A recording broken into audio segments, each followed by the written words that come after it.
Mr. Speaker, I yield 5 minutes to the gentleman from Georgia, a member of the House Committee on Energy and Commerce, Mr. Barrow. The gentleman is recognized. Thank you, Mr. Speaker, and I thank the gentleman for yielding. Mr. Speaker, since taking a seat in this body over 2 years ago, I have supported our President's efforts in the war on terror at every turn. I've been to Iraq. I've visited those wounded there. And I've spoken with family members who have sacrificed more for their country than most people could stand.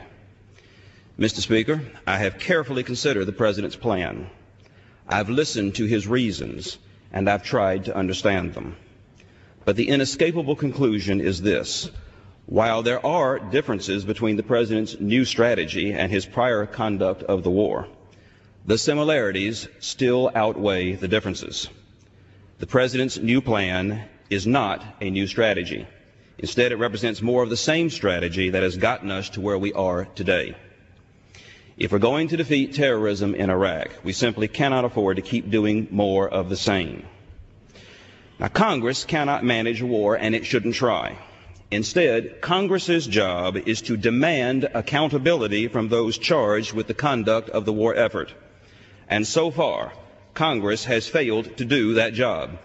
This resolution, however imperfect, is intended to bring about some accountability on the part of those charged with the conduct of the war effort.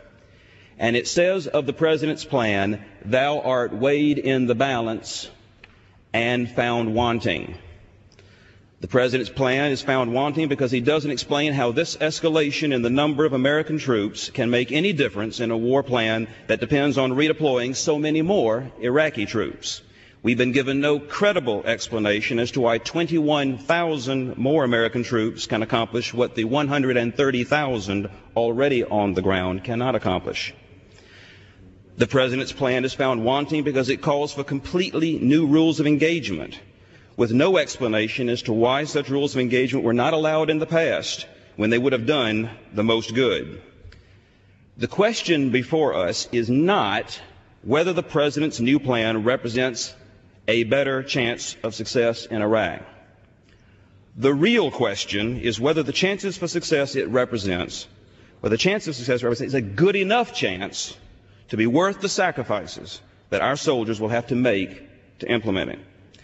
A 1% increase in the chances of success may be better than no increase, but our troops deserve a better plan than that.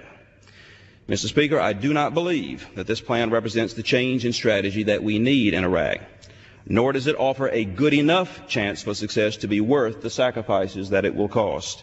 And that is why I will support the resolution, and I yield back the balance of my time.